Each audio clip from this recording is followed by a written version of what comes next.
Hello and welcome to the Breakfast Calculator. In a few simple steps, you can create a breakfast and assess its nutritional quality. Start by clicking on Save Breakfasts, then click on Create a Breakfast. Give your breakfast a name, no longer than 15 characters, and start to add foods.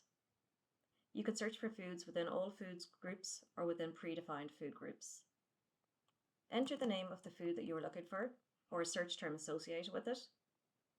A default serving size will appear, however, you can unclick this and modify the serving if needed. Continue to add different foods and drinks to your breakfast and then click Save. Your breakfast will appear on the list of saved breakfasts.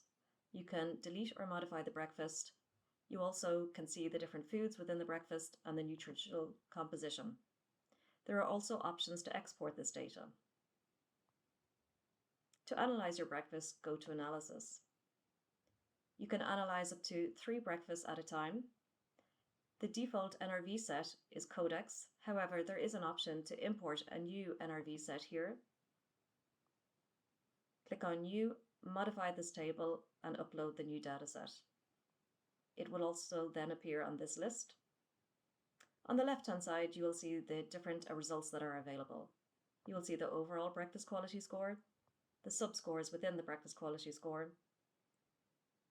You will also see the nutrient intake at breakfast versus the recommendation, and then the food group contribution to different nutrients at breakfast. And finally, you have the option to import new foods to the database. Simply download the Excel template, complete it, and then send it back to the administrator. We do hope you enjoy using the Breakfast Calculator.